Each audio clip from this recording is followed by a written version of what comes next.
Mom's not Jewish, so technically I'm not Jewish. My mom's not Jewish. All right, that's true. Well, I would like to welcome you. Technically, Jewish or not, you are a wonderful guest to have on the Balanced, Beautiful, Abundant show. This is Luke Cohen, everyone, and we go way back, let me tell you, to 2017, where I found myself in the Mayan jungle, and I was literally like curled up in a corner puking my guts out. I had no idea that Luke was a healer, and he was like praying over me and saying Indian chants over me, and he didn't leave my side, and I was just throwing up, and he was like, don't worry, you're purging your whole lineage, you're going to be so much better after that. And I was. And now that I know more about who you are, and you're such a powerful stand for love and change and just progressive thinking in the world, I was just so blessed to go through such a harrowing experience with a healer like you right by my side. It was like a total manifestation.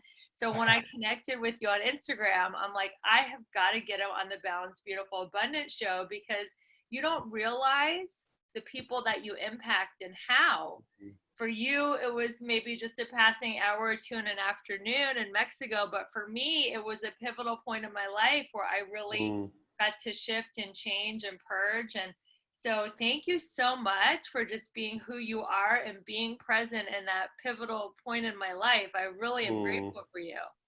It's a really warming feeling in my heart to be welcomed on in that reflection and recognition of that moment in time for you. Yeah, those things flow really effortless for me. I when I'm in person, if someone's really in it, like spirit or life just usually brings me right to them. So having been in the festival scene for a while, that was also the case for me. And later, at conferences, there's always someone that needs to hear the right thing in the right moment. There you were. So, I was so grateful. So let me tell my guests a little bit about your amazing background. So Luke Cohen is a mentor, an artist, a speaker, and an ecopreneur. He has been on his path of being of tremendous service in the world as a community builder, combining social impact entrepreneurship with environmentalism and universal wisdom traditions. He is committed to co-creating eco-villages, new government models, and educational institutes in the world. And I love this. He is a modern bard, sharing music, poetry, and powerful messages and traveling the world. And right now you're in Bali and I'm in LA, and we're talking on Zoom and we're broadcasting on Facebook Live. Like, what a global world we're in. It's incredible. Yeah, it is. I'm all about helping re-spark the feeling of being part of a global village, that we really are at a crossroads in our collective journey where we get to recognize the impact of our shared choices on our environment, on cultures, and it's been a sensitive journey for me to live in Bali, but I'm really grateful to be on this land and as a guest and build deeper relationships with the original people here and yeah, just recognize my impact of being here. I'm really grateful to be living in Bali, especially at this time. How long have you been there? Well, I lived here for about 6 months last year and was traveling for the other 6, and then knew I would be moving here this year. And then with the Rona, like I got back just in time, and I'll be getting my 2-year working visa in a couple of days, and fully committed to staying here. And life has been really clear that Bali's where I'm meant to be for this next chapter. So it's in that surrender process of living in a foreign country, very far away from my, origins. So yeah, let's talk about your origin story. Like, how did you grow up? What was your childhood like? How did you end up on a spiritual path? Yeah, right on. So I grew up in a lower middle class family in New York City, specifically in Staten Island and Brooklyn, and a very artistic family. My mom's a painter. Both my parents are psychologists. So there was like a personal growth, kind of hippie energy that was there. And my sisters were both musicians and actresses and singers, and my dad's a poet, and so there's a lot of creative energy growing up. My family had its fair share of dysfunction like any family. And, as an old soul, I was always kind of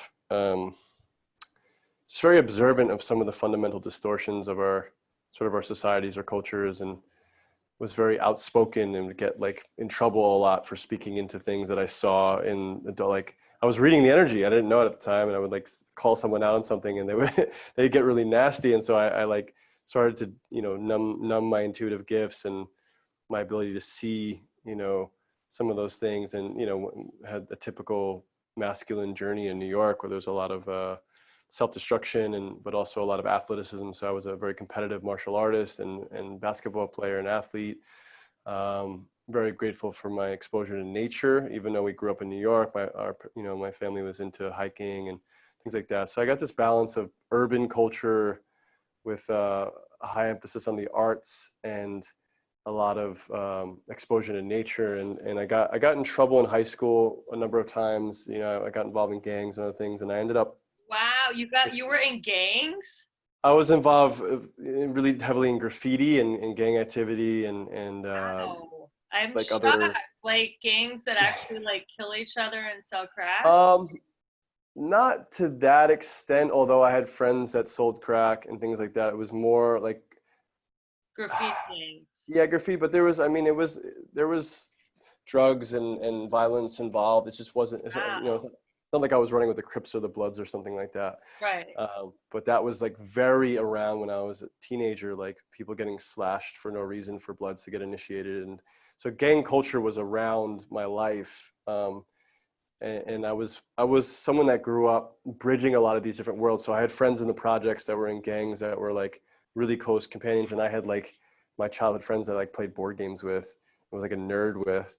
And I had friends in like the hills of Staten Island that were like pushing, clubs and organizing wedding. But like I was friends with all these like wide range of human beings. And that's kind of, as an old soul, I've always been that kind of like, I'm a unifier. I recognize the gifts and the shadows in different, subcultures and communities, and able to walk authentically between these different worlds. And so later on that served me really well, bridging, indigenous cultures and entrepreneurship and transformational festival culture and spirituality and business and all these worlds, because I can relate.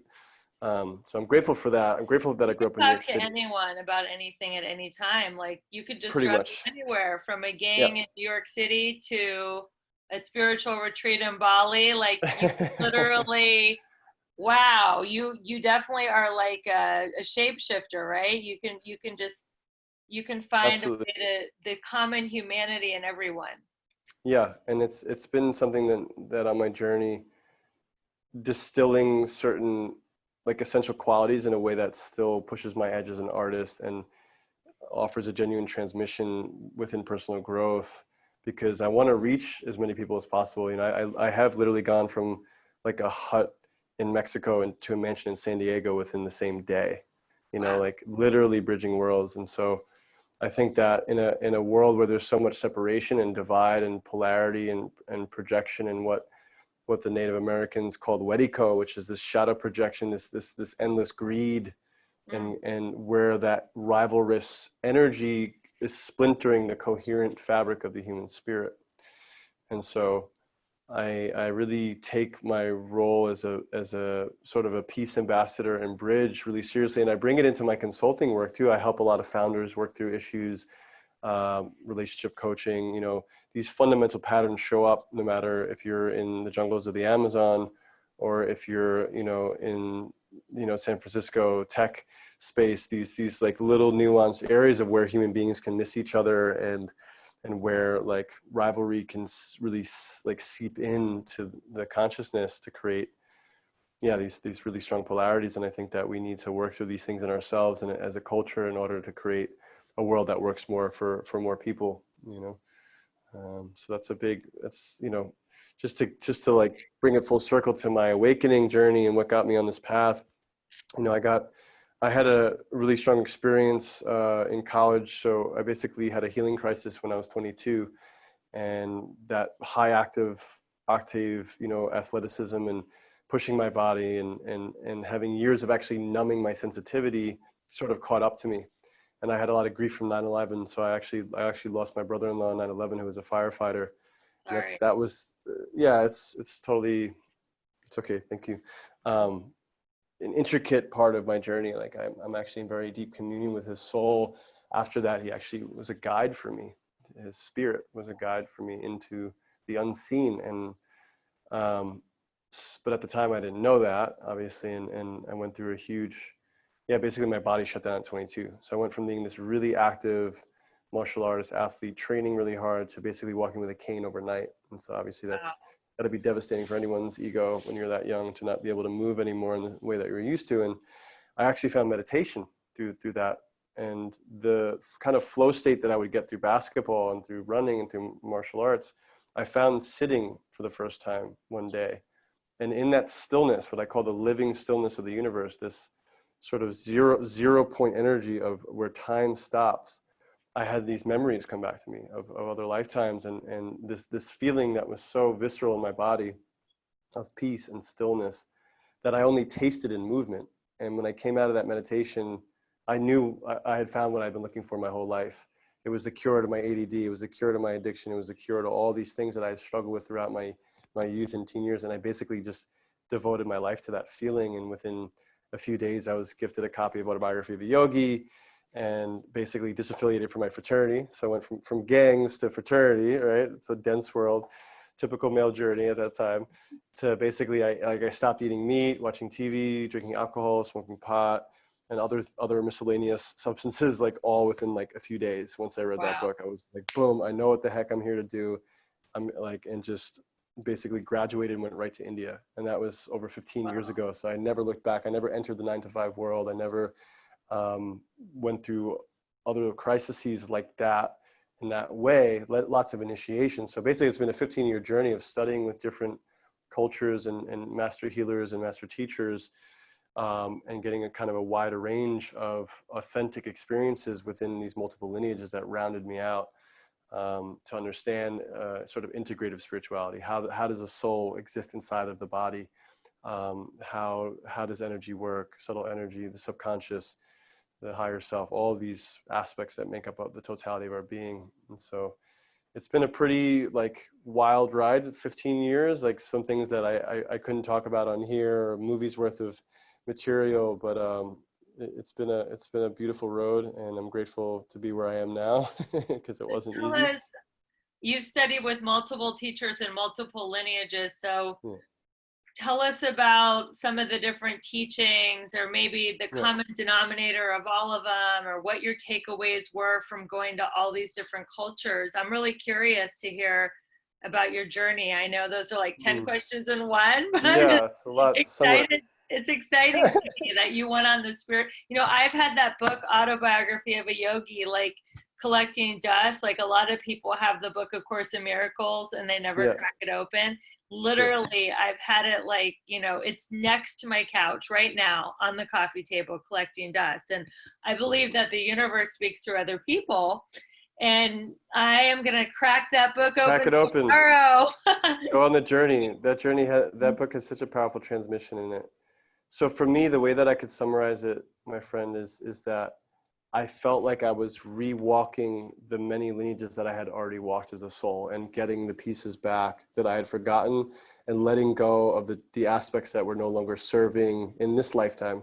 For example, going into yoga and the Mahasiddhic lineages first, and the Tibetan yogic lineages, Tibetan Buddhism, and then eventually moving more into North and South American shamanism and Mayan ceremonies, and learning sweat lodge and working with plant medicine for about 8.5 years, Qigong and Tai Chi, because I still liked the martial arts, but I needed something softer, and life was moving me from being this very fiery person to becoming more integrated and slowing down and deepening and grounding, because once I started working with the plant medicines, I blew my channel wide open. I went so deep into spirit world that I got very ungrounded, and then entrepreneurship grounded me back in. So I had this full circle journey where I've gone from, energy healing into shamanic healing and all those things, and coming full circle back down into the body, into like the deep inner child work, relational work. So, the teachers vary, everything from, Lakota, sun dancers that Poor Lodge that,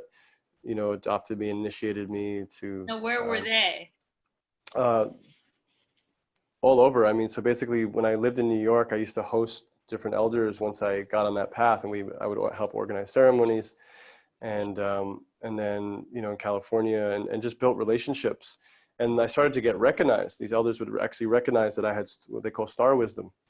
And this is the original teachings before the colonization of our, that we originate from the stars, most of us.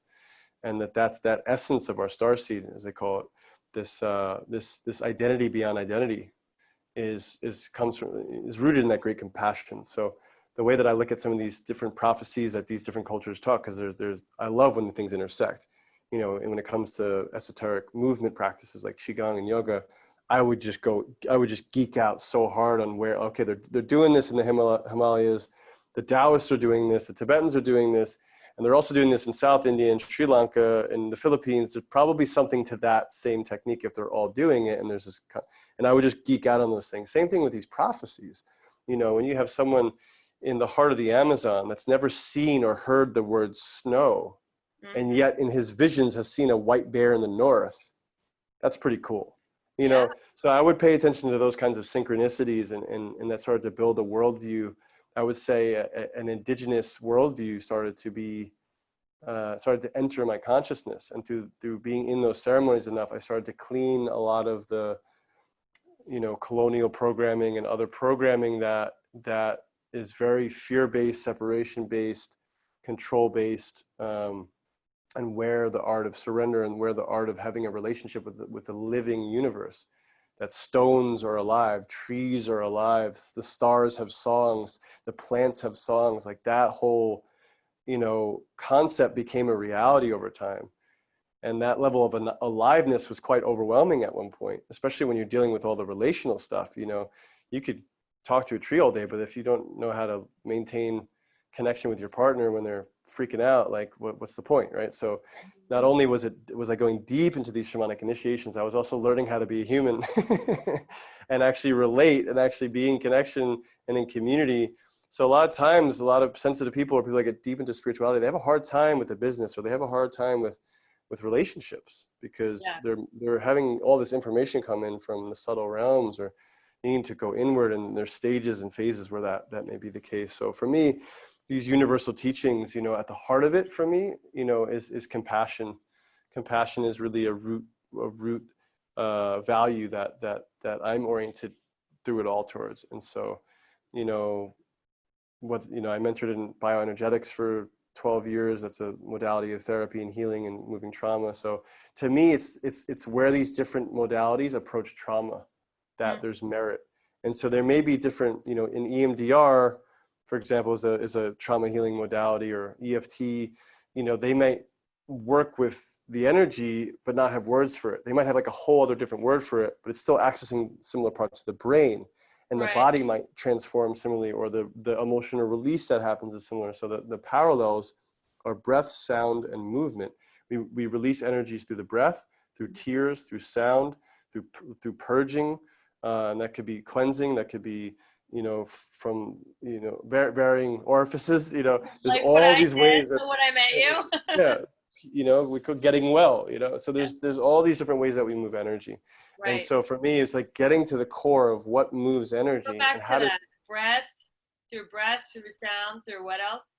Through breath, sound, movement, tears, and through purging, through cleansing, whether that's, you know, vomiting or, you know, whatever, moving energy effectively. And so when catharsis happens, people can convulse and shake. Their kundalini can come online, which is their dormant life force energy that it comes out of a held state and starts to awaken in the body, because we actually are nature. Like human beings are intimately woven with nature, and this is the thing that has been most infiltrative of our journey for most of us in the West, in the modern world, is this subtle but gradual indoctrination in ways that disconnect us actually from the depth of being a being within the whole cosmology.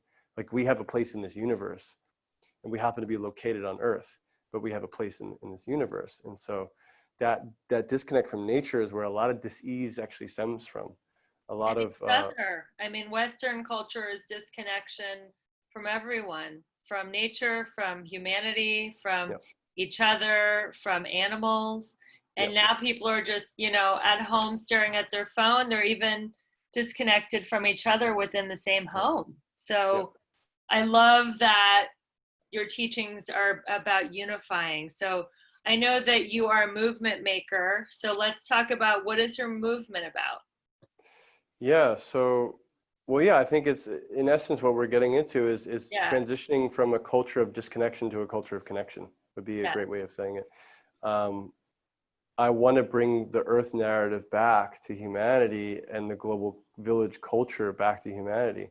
So, I believe that we're facing certain critical choice points in our journey where we're going to have to make adjustments one way or another.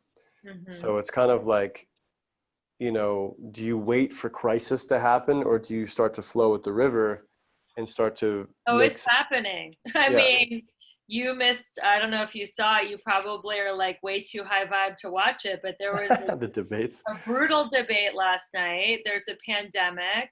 There's a lot of movements, that are trying to right injustices, from the Me Too movement to the racial injustice movement and Black Lives Matter. Like, we are in crisis on so many Yes. levels.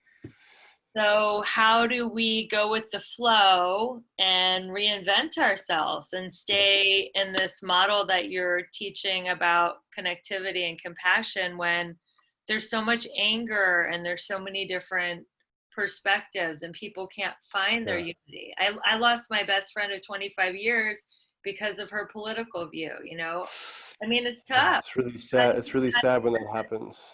I'm We're sorry a that culture divided, and thank you. it's very intentional.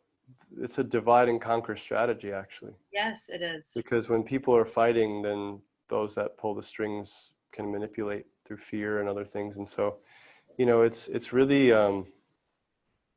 it's pretty nuanced. There's not like a simple answer to what you're sharing. Right. But what I'll say is that anger is a stage of healing. Mm, Anger is a sacred no in a lot of contexts. And mm. what we're basically living on a triggered planet right now.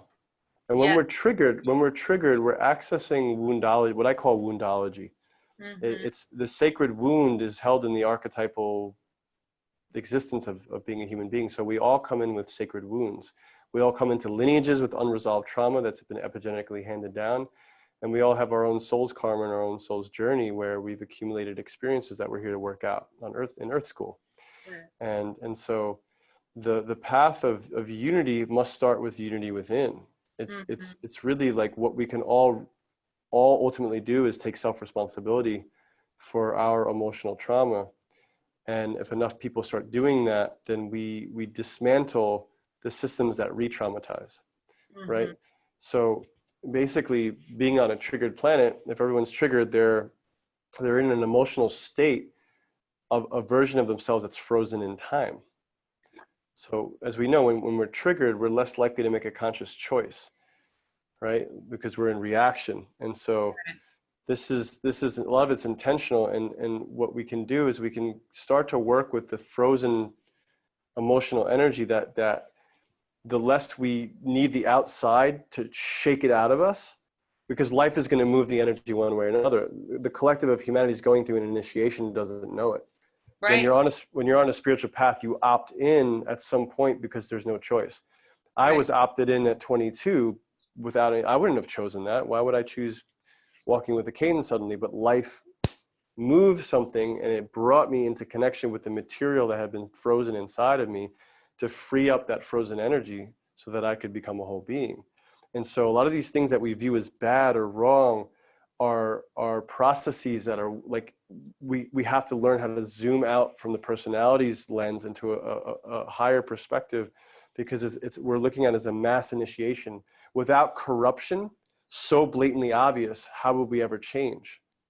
The Right. darkness on the planet, the evil, the everything from trafficking of children to the political corruption to the burning of the Amazon, all these things, if they weren't happening, enough people wouldn't have the jolt of life saying, wake up, we need you, get into your mission, start to heal yourself.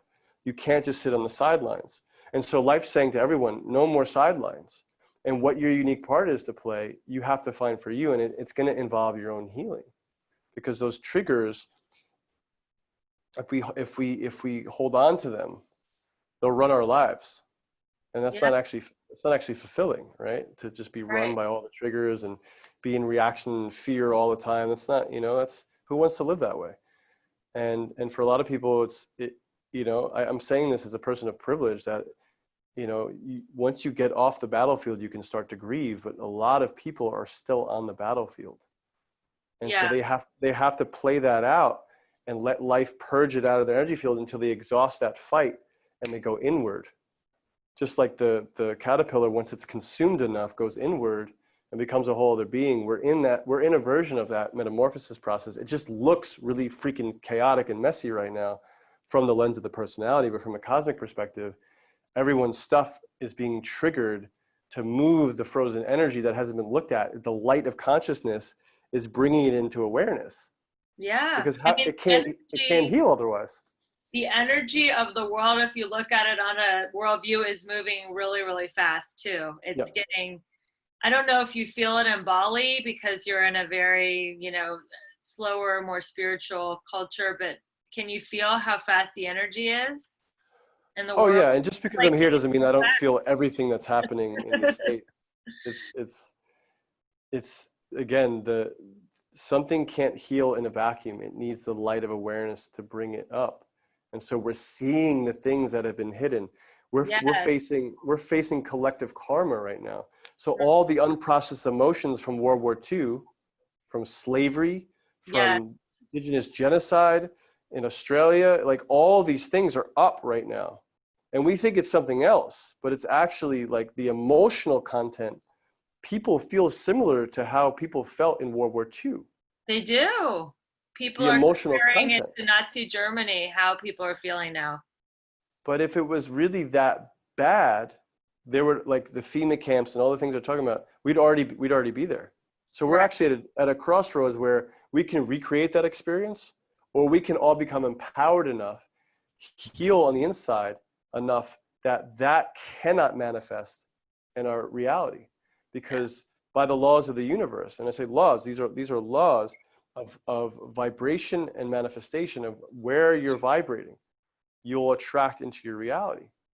And so if there's hidden material that's like deeply unsafe, Jewish ancestors that were persecuted, and there's that unsafety there, until you go in and you clear the unsafety and the victimization and that feeling, and you find your sense of personal power that says no, and you don't feel helpless anymore, then the outside world actually like the physical universe changes. And a lot of the spiritual warfare on this planet has been deliberately designed to disconnect people from their personal power, their awareness of being a divine being, of a star seed, of a spiritual essence, because of how powerful we actually are in co-creating our reality from that place.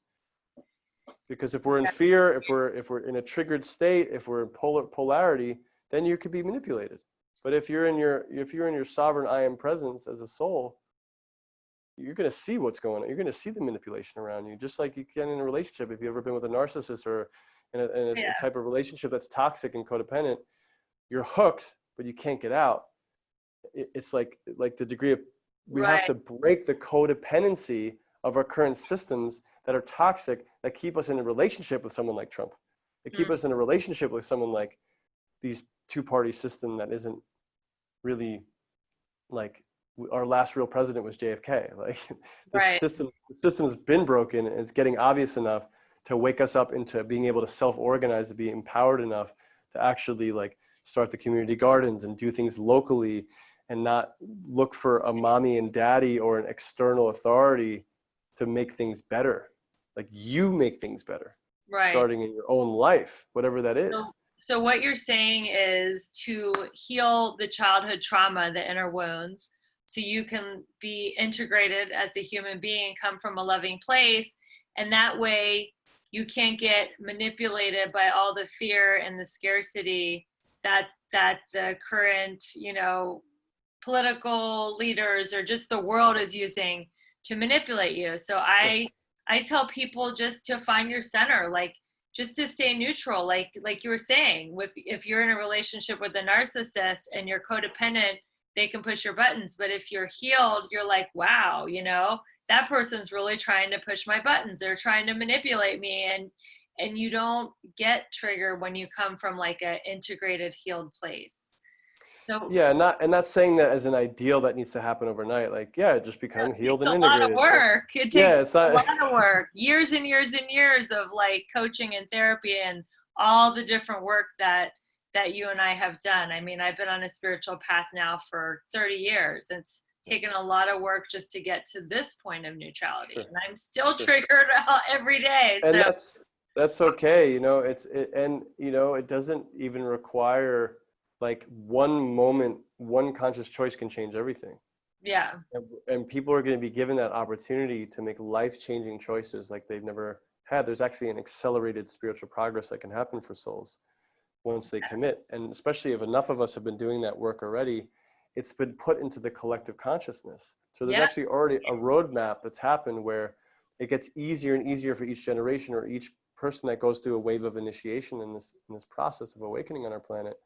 Those gates, we'll call them, those doorways that lead to another consciousness, that lead to a perspective more from soul, less from personality, leads to a next level of integration, Those doors, if enough souls go through that, it's kind of like a neural pathway in the brain. Like when we break an addiction, your neural pathways have to shift. The neuroplasticity of the brain has to change neurologically to create a new choice. Otherwise, the dopamine hit of this familiar choice of browsing through the phone or, you know, answering that text from the narcissist, whatever, like until we create that new neural pathway, we can't make the new choice. But enough of us have been doing that on the planet up into this point that that's woven into the collective like consciousness of humanity. So that those neural pathways out of the codependency and reliance and toxicity of our current systems, there is a way out. But you have to start with that choice of, oh wait, like what does an addict do to heal an addiction? You admit that you're an addict first. You start with, yeah, I have this addiction, whatever that is. We all have them. We all come in with these sacred wounds. Every single person has a lineage. If you're a human being on the earth right now, you have a percentage of trauma to look at. And that's just how it works. That's the setup. You know, and so people in countries that don't have the kind of, you know, intense urban culture that we do, even people in like from the jungle and the Amazon, they have sacred wounds too? Absolutely. I think that theirs may look different, but again, these are archetypal, right? So a sacred wound of someone in the jungle is gonna be facing the pain of seeing the humanity destroy their home. Right, it's different. And the wound of colonization and genocide. There are indigenous tribes losing their elders from COVID right now.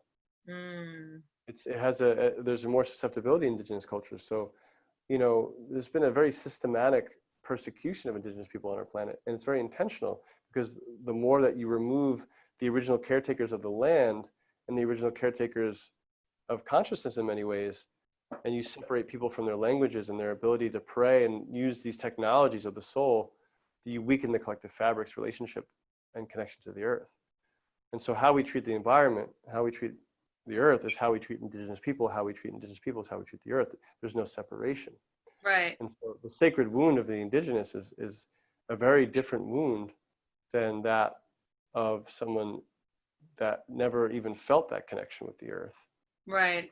But there's an intersection in that, like we all have that original blueprint of indigeneity in our bones. We all had a culture at some point that went into trance to heal trauma, that worked with the ancestors, that worked with fire, a drum, and a song. You know, from our Druid ancestors and Celtic lines and the Irish to the Germanic tribes in Europe, like these ancient stories that have been lost in time.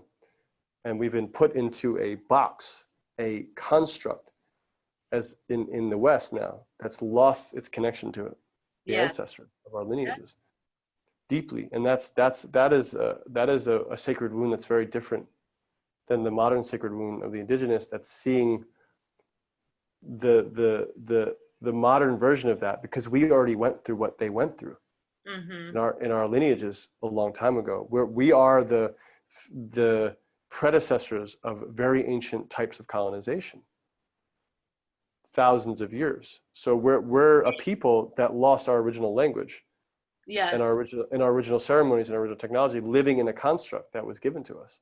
Where indigenous people a lot of them haven't lost that direct connect. They still speak their language. They still have those technologies. But that's why they're the most persecuted, because the powers that want people to be disempowered and be practicing and participating in the constructs that were prescribed to them, not our original connection.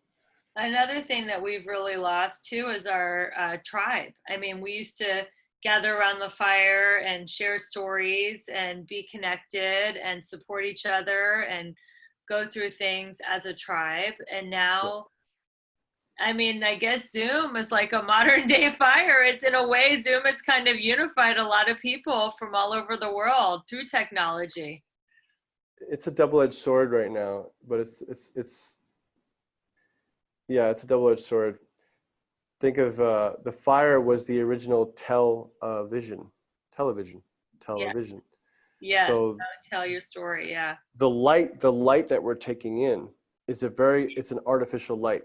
Mm-hmm. People talk about false light and all these things. This is what real false light is Yeah. the phone light, the fluorescent lights, all these things that change our neurology, you know? And so we got to find balance with this technology and nature. Otherwise we're going to fry our nervous systems out. You know, it's just inevitable, because the light that we're used to taking in as primal beings is fire, sunlight, you know, candlelight. I encourage a lot of my clients to have a day off your phone, have evenings where you just use candlelight and just see the difference. Notice, what's it like to not use lights for a day and just use candles?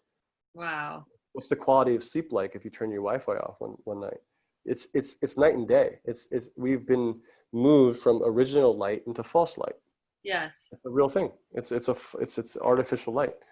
And so we can still tell a vision, and it has merit. And of course, you know, I got an online business. I play the game, but we need a foot in the natural world. And this is the foot of our ancient future. Where we're going is not backwards, but it requires the original technology that we lost, the sacred fire, the tribe, being in community, rites of passage. Men have lost their rites of passage. Women have lost. People go through a sweet 16 or a midlife crisis. Those are the initiations that we're given in the modern world. Men aren't brought away from their mother and individuated and find their place in the world with their tribe. They are self-initiated through society, and it sets them up for a lifelong identity crisis, because they didn't get that rite of passage, or they create it in destructive ways. That's what I was going to say. Destructively. It seems like there's tribalism now, but it's negative. It's like, which political party are you in, and you have to hate the other one, or it's your sports team, or it's, you know, religion or race. It's like there's tribalism from our ancient heritage, but it's not evolved tribalism. It's tribal warfare. Yeah, it feels the residual.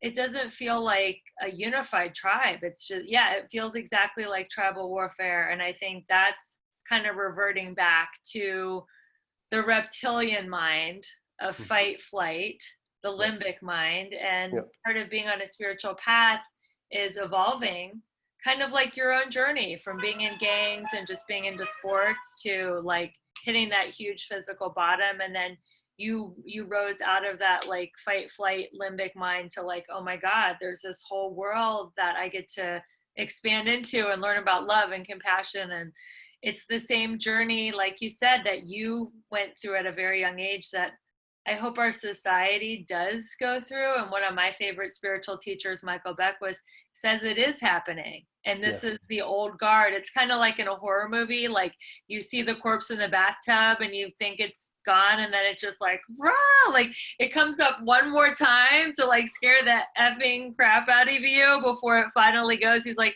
this is just like, this is the last phase of like the old systems that are no longer serving humanity. Like they're just having their final fight before they decay and disappear for good. And that's why it's so crazy what we're watching.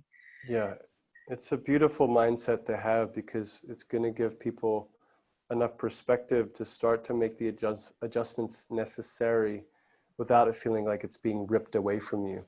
Because familiarity is a safety blanket that's preventing people from actually being with the unknown.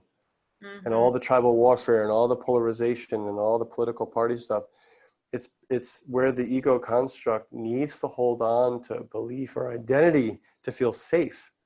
And life is gonna punch you in the face until you stop running into the wall, right? You know, it's like, hey, so you keep hitting your head against the wall, eventually something has to happen. And so, yeah, how it looks and what's actually going on are two different things. But I really prescribe to that belief too. And from my elders say, this is a purification stage. Purification happens before renewal. So we're in a huge purification stage where all the, like I said, all the karmic residue, all the unresolved feelings that have happened generationally, it's all up for review. It needs to be felt, because all the emotional body of humanity has been suppressed. We haven't been given tools to express our feelings. We've been shamed for significant feelings like anger or grief. We don't have grieving rituals. Everyone needs to grieve. Yeah. We instead of fighting, we need to be grieving. But there's still that we have to exhaust the fight first in order to get to grief.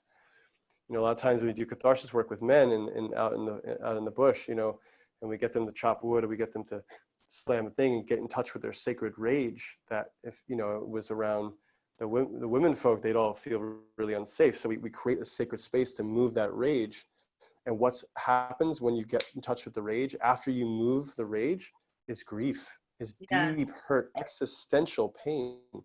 And we've lost the ability to have grieving rituals. We've lost the ability to move that energy as a tribe, to honor the stored emotions that are there. Because once that energy moves, then the beliefs change, then the outlook changes. It's the emotional energy that's shaping the thoughts and the beliefs. And it's a deep fear of the unknown. The ego needs familiarity. It feeds off of familiarity. Even like, for example, we're talking about toxic partnerships. Why people stay in a unfulfilling marriage, or keep doing an addiction they know is hurting themselves. It's more terrifying to leave, even if it's more fulfilling, than it is to stay, because of the familiarity and how the ego works off of familiarity. So we're in a spiritual crisis on the planet, but spiritual crisis leads to breakthrough, and breakthrough leads to change. So it's like Michael Beckwith said, I 100% agree that we are in the thick of the purification stage of our collective ascension right now. Absolutely. Well, you're lucky you're in Bali. You can watch it from, even though I know you feel the energy that you're like a super empath, but you're at least physically distanced a few thousand miles away.